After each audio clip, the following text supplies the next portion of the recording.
again, look for your first and second part, figure out what declension it is, and then work it out from there. It's something you have to look up because its names can be strange that way. Is Comburo to burn? Because I think you the dictionary entry. Oh yeah, the last part is combustus, like combustion, right? Yeah, combustus.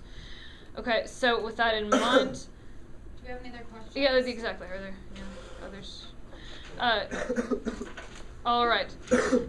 So again, with their own towns, and so having been burned, again, if it's coming from the fourth principal part, can you spell it?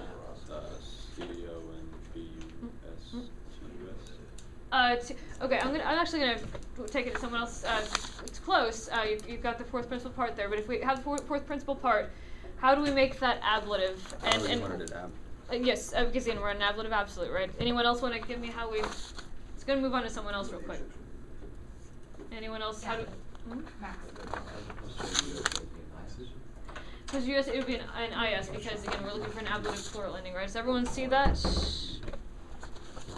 So we get combustis. So okay, so with their towns having been burned, does everyone see how we got that? Any questions? Just on this ablative absolute. Yeah. Go ahead. Can you just explain how that was translated? The ablative absolute? Yes. Okay, so again, if we think of this English sentence as having come from a Latin sentence that we're trying to put back together, we're not sure what it is, we're trying to put it back together. And it's translated from a Latin sentence. Then for English, when we translate something as with ... having been, as we have for this ablative absolute up here, with having been, that's your clue that you're dealing with an ablative absolute. So the with ... having been, these are kind of like your helping words, right?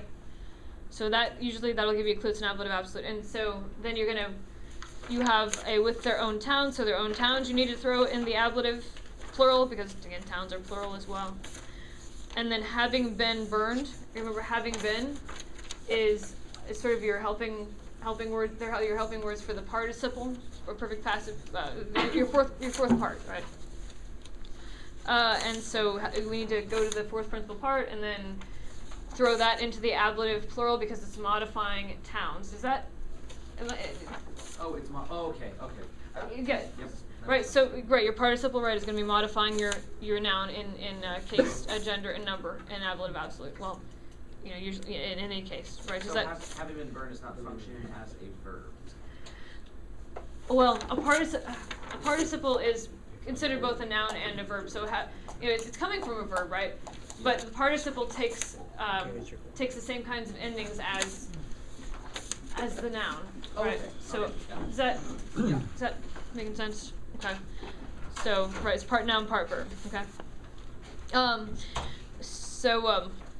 Any other questions in the ablative absolute? Any other questions so far at all with everything we've done so far? So we have the Helvetians persuading Helveti persuadent their neighbors Finitimis, their neighbors the Rauraki, again Raurakis, with their towns having been burned, Alpidis, Suis, Combustis. And so now we need to attack this. What did we say this last clause was from so that? Purpose clause. Right, exactly, purpose clause. So you persuade someone, and then you can either have an accusative of the something you're persuading, or you can have a purpose clause. So good. Okay, so that, again, what are we going to use here? Ut. You can also, in the text, we actually had uti here. Uti and ut are the same kind of thing. The I sometimes emphasizes the clause, but it's generally going to be, you're still going to translate so that for uti. Is he the first dictionary entry of another verb? You may be thinking, I don't know if you had utor yet to use, but... No, it's utor. Utor, uti, yeah, but it looks a lot like it, but right. Again, you just kind of have to get that through context what this is. Okay, so that they may set out with them. So they is the Helveti here. Excuse me.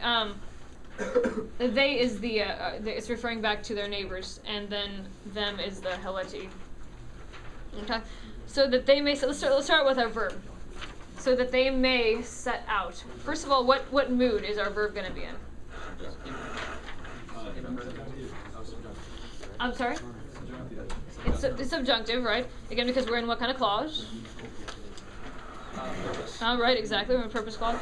And so, okay, so if persuade is in the main clause, and persuade is in the present tense. What sequence are we in of tenses? Do you remember sequence of tenses? We're in primary sequence? Yeah, I heard it. We're in primary sequence, right? So then what kind of subjunctive, what tense of the subjunctive do we need in the purpose clause? I heard it, present tense. Does that make sense to everyone? Yep. So primary sequence, present verb, and then a present subjunctive for purpose clauses. Okay? So that they may set out, let's look at our verb, and now how do we form the present subjunctive from that? Oh, you take first dictionary entry, take off the OR, Mm-hmm. and you add an O-A-N-T. Right, well, again, first of all, what voice is this? What voice is it? Yeah, passive or active? It's active. Right. I have a question. Yeah, okay. Other questions? How do you know which conjugation a deponent verb is? Right. Yeah, that's actually a really good question. Right. Of course, first conjugation, your deponent verb is going to end in Folks, a. this is a good question. That is- Listen to the question and listen to the answer. Actually, I want somebody to restate Samuel's question. Who Right. heard what he asked? Alex, What conjugation is the deponent verb? close. He asked specifically, Jackson, How do you tell what? how do you tell? Write this down. Right. Okay. For first conjugation, you're going to have an ending, not in ARE like active, but you're going to have an ARI. Right. So that's how you can tell that for that a deponent verb is first conjugation. So in second conjugation, it's going to end in ERI. Right. In ERI. What was first? ARI. Excuse me. ARI. And this is in the second dictionary entry? It will, yeah, it'll appear in the second Okay, version. thank you. For as I recall, for third, it's just going to end in an I. Okay. And like in this case, and in the case of fourth conjugation, you are going to usually have in the first principal part, you're going to have an IOR of some kind. So, and then you're still going to have an I, or excuse me, yeah. Do you even have that? Actually, IOR. 1 second. It's been a long time for me since I've actually done this as well.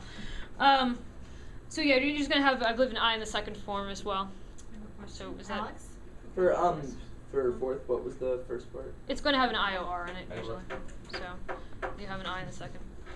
Right? Does that? So the IOR is the ending for the three. Is it what? Is it the ending of the wait? Is it, I'm sorry, I'm not sure what you're Is it asking. the ending, like the IOR is the beginning or the ending? It's at the ending of the first part. That's usually how you can tell you're dealing with a fourth conjugation or third I or fourth. Right? Okay. Right. Or does it? Okay. Am I explaining that well enough? No. Exactly. I don't think so. First conjugation, you recognize by A-R-I on the second part. Right. Second conjugation, you recognize by long E-R-I on the second Long ear, part. I guess. Exactly. Third conjugation, you recognize by I on the second part. Right. The fourth conjugation, you recognize by I-R-I on the second part. right, So if you think about it, Right. with the exception of third, it's very similar Yeah, to certain. regular Exactly, verbs. exactly. So let's go. I'm going to go back Just over an it all. I. So first conjugation, think about it. Regular verbs you recognize because the second part ends with A-R-E. First conjugation deponent is A-R-I.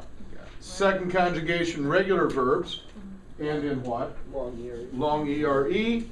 Deponent ends in long E-R-I. Those make kind of sense. Right. Third's a little weird. Third conjugation or third IO, they both end in what regularly for a regular verb? The second part, short ERE, and in a deponent is just an I. Right. Then it technically is. It's long. But, then fourth conjugation goes back to making sense again. exactly. Because a regular fourth conjugation verb, second part ends in Right. IRE. IRE. Right. Deponent would be Exactly. IRI. Exactly. Okay, Exactly. Okay. Thank That you. makes sense. What's that? Basically. Fourth one comes first. Hmm? I thought it was IOR.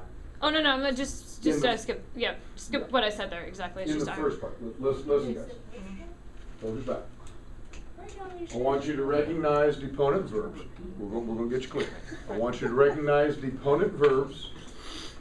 I want you to recognize deponent verbs the same way you go about recognizing regular verbs for conjugation, which is to go to which dictionary entry? Second. The second dictionary entry. Go to the second dictionary entry. That would be the thing to do. Did you get your Max answer you? Does that make sense? You sure you're good? Okay. Okay. Okay. Good. Great question. Glad you brought that up. Right. Right. Exactly. Okay. So does that make sense to everyone? Yeah. All right. Okay. So we're going to so that they may set out, right? You have perfect key score. You drop off the OR. Add the if it were active, you would add an A and T there. So an A and T, and then for passive, what else are you going to add? You are. Right.